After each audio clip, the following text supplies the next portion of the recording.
정청래 의원의 근황입니다.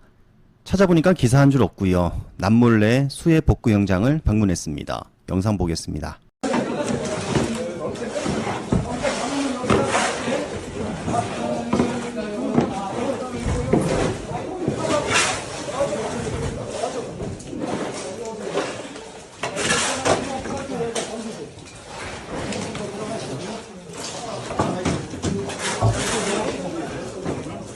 이상우 선배한테는 좀 신뢰되는 건 얘기인데 청와대에서 그렇게 별로 좋아하지 않는다고 그러는 것 같은데.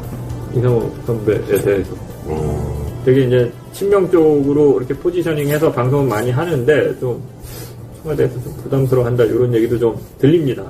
청와대 긴급 브리핑이 있는 곳인데요. 자, 이곳에 이상호 기자는 보이지가 않습니다. 잘린 건 아니겠죠, 아직. 보이지가 않아요. 어디 가셨지? 아마도 개인 방송 준비를 하나 봅니다.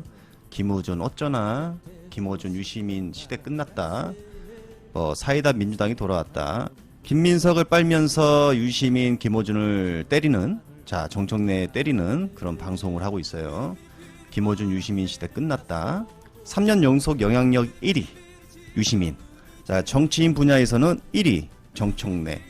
그런데 김어준 유시민 시대 끝났다, 그리고 정청래 의원을 공격하는 이유는 도대체 무엇일까요? 당내 통합을 해야 되지 않나요? 그게 더 시급할 상황으로 보이는데 공격하기 바빠 보입니다. 당정청 고위 관계자들이 모여 부동산 세제 개편안 수정 보완의 뜻을 모았지만 핵심 쟁점인 1주택자 거주, 비거주 구분 적용을 두고 민주당과 정부 간의 입장차를 보이고 있습니다. 민주당은 비거주 1주택자에 대한 종부세 기본공제 축소 및 세부담 상한 인상 등 보유세 부담을 급격히 높이는 정부안에 부정적인 여론이 크다고 보고 종부세와 양도세 전반에서 거주 여부에 따른 차등을 두지 말 것을 강하게 요청했습니다. 아니 그러면은 의미가 없는 거잖아요. 없죠. 갭투자자들은 마음대로 하라는 거야. 세금을 물리는데 쭉정이들은 안 물리잖아. 12억 이상들한테는 안 물리는 거잖아, 사실상. 그동안 비싸게 투기해서 가격을 3억짜리 30억으로 올려가지고 그 안에서 시세 차익이 20억, 30억씩 되는 집을 세 채, 네 채, 다섯 채, 수백 채씩 갖고 있는 사람들을 살려내기 위해서 서민들이 그 주택가격 안정 내지는 하락을 기대할 수 있는 그 제도, 어렵게 만들어놓은 그 제도를 다 물리겠다는 거야. 몇 명을 위해서 몇 명을, 대한민국 0.5%밖에 안 되는 그 사람들을 위해서 이 제도를 다 뭉개겠다는 거예요. 그럼 이게 표를 얻기 위한 정책입니까? 그 표 다 날려봐야 대한민국에 있는 유권자 중에 0.5%가 안 된다고. 근데 그럼에도 불구하고 이걸 빼겠다라고 하는 건 뭐예요? 기득권들한테 잘 보여야 되니까. 김민석을 밀어줬고 김민석한테 지금과 같은 권한을 줘서 당대표를 밀었던 애들하고의 약속이기 때문에, 그렇기 때문에 그거를 개혁 못하게끔 막으려고 하는 거 아니에요. 이재명 정부가 주식 갖고 승부 보려고 한 거 아니에요. 부동산 투기 막는다 그랬어요. 확실한 것은 잼통 뜻과 반대의 의견을 제시한 것입니다. 바로 지지율 하락 원인이 부동산 때문인데, 그래서 0.5%의 기득권 이익을 챙겨주자, 이런 정책을 내놓으려는 것이죠. 이렇게 되면 앞으로 여론조사대로 움직이겠다는 건데, 야, 검찰개혁과 보안수사권 폐지도 이제 장담 못합니다. 지금 기사 쏟아지는 거 보시면 경찰의 만행들 쏟아지죠. 경찰 만행들. 자, 그렇게 되면 이제 이런 수사 독점을 경찰에 줘야 되나, 이런 프레임이 가동될 것이고, 그리고 여론조사를 하면 역시 검찰에게 보안수사권을 줘야 한다, 여론이 높게 나오고 있습니다. 그래서 이거 보안수사권 검찰에게 줘야 된다, 이거 뒤집힐 수 있습니다. 폐지 못할 수도 있어요. 김민석이 이런 적 같은 말을 했습니다. 적. 자, 보십시오. 장동혁 대표를 좋아한다.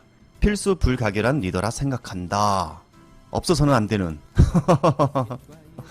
반드시 있어야 하고 없어서는 안 되는 매우 중요한 사람. 이야, 뭐죠 이거? 정청래 의원에게는 반분신이라고 말했습니다. 이 발음이 주의하세요. 반병신이 아니라 반분신이라고 말했어요. 반명, 분열주의, 참네. 지금 누가 분열을 일으키고 있는지. 그 다음 신천지. 이렇게 악담을 퍼부었는데 장동혁에게는 아주 극찬을 쏟아냈습니다. 이거 맞습니까 이게 진짜? 자, 이번 주 여론조사 결과가 나왔습니다. 민주당 전당대회를 거치고 지난주 후반 실시된 여론조사인데 결과를 보시면 좀 의미심장합니다. 충청과 호남의 민심이 지난주와 대비해서 대거 민주당의 등을 돌렸습니다. 이 부분은 잠시 뒤에 좀 더 자세히 말씀드리고, 이런 민심이 반영된 대통령의 국정 지지도 먼저 보시죠. 먼저 여론조사 꽃에 앞서 리얼미터의 결과를 보시면 대통령의 국정수행평가가 40.2%로 또다시 최저치를 갱신했습니다. 부정평가는 56.9%, 최고치를 찍었죠. 자, 일간 추이를 보시면 지난주 수요일 19일이죠. 41.5%. 이날 당대표 후보들과 식사를 가졌습니다. 화합을 강조했죠. 그런데 그 이후로 떨어졌습니다. 우리가 우려했던 30%대에 진입을 했죠. 그리고 금요일 39%로 마감을 했습니다. 자, 이 하락 추세는 여론조사 꽃에서도 마찬가지로 보여주는데 보시면 이렇죠. 국정운영 잘하고 있다 51.4%, 그 중에 매우 잘하고 있다가 17.4%. 계속 줄고 있습니다. 자, 이런 걸 보면 적극 지지층이 계속해서 이탈하고 있는 모습으로 보여지는데, 자, 추이를 보시면 지난주 대비 2% 정도 하락했습니다. 부정평가는 42.7%. 당초 전당대회가 끝나면 반등이 나올 것이다 라고 이렇게 예측을 했는데 아직까지 그런 기미를 보여주지 못하고 있죠.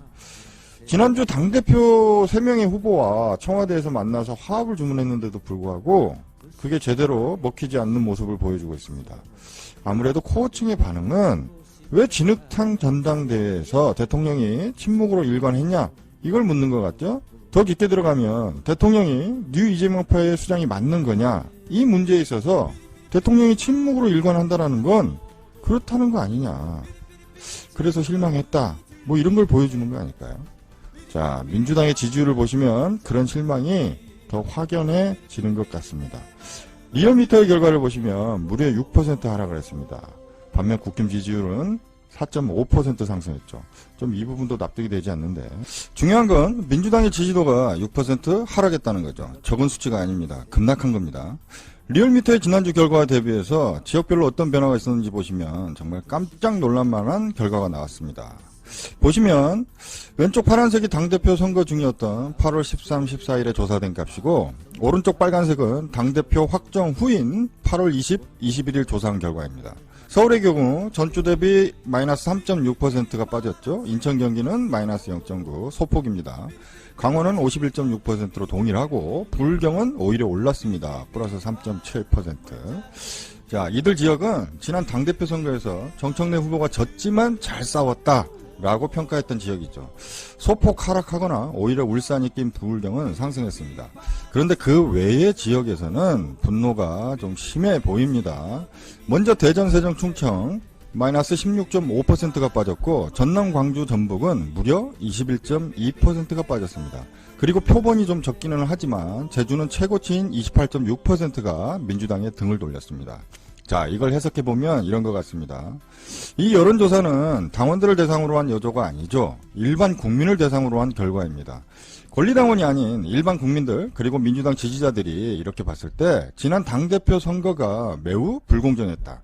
그리고 그 불공정을 민주당의 의원이라는 자들이 앞장서서 했다라는 게 드러나면서 오는 실망감이 정확히 반영된 거 아닌가. 자, 특히 민주당의 핵심인 호남 지지자분들, 권리당원들이 작업당한 거에 지금 화가 많이 났다라는 걸 보여주죠. 그리고 정청래 의원의 고향인 충청도 제일 먼저 투표를 했습니다. 처음엔 몰랐지만 계속 진행되는 과정을 이렇게 지켜보니까, 그리고 지금 와서 보니 그 불법 선거에 화가 났다라는 겁니다. 제주도도 마찬가지죠. 이분들 생각에 국힘도 아닌 민주당이 이런 식으로 했어야 되겠냐, 등을 돌린 겁니다. 자, 이 지지율 하락은 여론조사 꽃도 마찬가지죠. 자, 꽃의 결과를 보시면 마찬가지로 민주당 44.8%, 국힘 33.9%.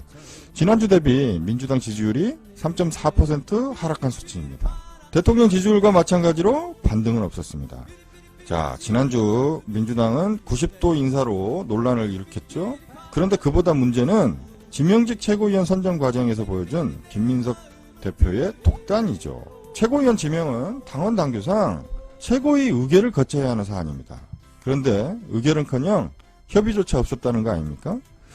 그런데 더 문제는 당대표 선거 중에 청년 최고위원을 경선으로 선출하겠다, 이렇게 공약을 했습니다.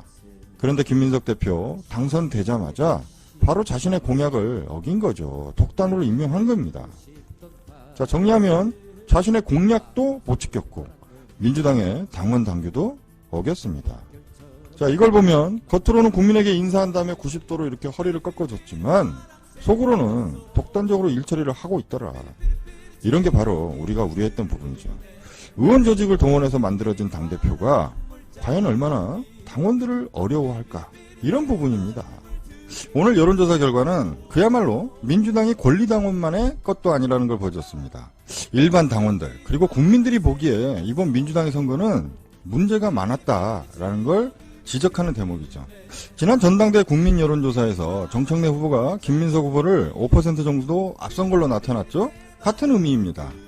권리당원의 표를 의원 조직이 동원돼서 만들어내는 동안 그 과정을 모두 지켜본 일반 당원과 국민의 여론은 등을 돌린 겁니다. 그래서 이런 말이 나오는 겁니다. 얘네들에게서 이상하게 국힘 DNA가 보인다라는 거죠. 당대표 취임 후 최소 2주 정도는 허니문 기간이라고 우리가 보통 하는데 이번에는 사실상 허니문 박탈이 된 것 같습니다. 결과적으로 그래도 싸다. 자, 오늘의 조사 결과를 정리하면 이렇습니다. 대한민국의 민주주의를 위해 투쟁해온 민주당의 주인은 권리당원만이 아니다. 모든 국민이 주인인 거다. 그런데 어찌어찌 불법 작업해서 권리당원의 마음을 훔쳤다고 해서 선거에 승리했다고 생각하면 절대 안 된다. 이런 선거는 승리 자체가 없는 거다. 이건 선거 불복종이 아닙니다. 선거 무효라는 얘기죠. 오늘 요조는 이런 걸 잘 반영해서 보여줬다. 이렇게 생각이 됩니다. 그러면 김민석 대표 뭔가 반성을 해야 되는데 오히려 일부 유튜버들의 여론 조작을 운운하며 법적 대응에 나서겠다고 합니다. 이거 박시영 TV와 김어준의 뉴스공장을 겨냥한 발언일까요? 자, 김민석 대표의 발언 보시고 영상 마치겠습니다. 전대 여론조사와 관련해서 여론조사 조작 등 위계에 의한 업무 방해죄 및 정당법 위반이 예상되고 있는 일부 유튜버들의 최근 지적되는 행태에 대해서도 당 차원의 법적 검토를 시작하겠습니다. 이상입니다. 이상으로 모두 발언을 마치고 최고위원 제4차 최고위원회 회의를 마치겠습니다. 폐회합니다. 당대표님께서. 네, 수석 부총장님, 대표 되셨어요? 막 폐회해버리시네. 네, 잠깐 회의를 정회하겠습니다.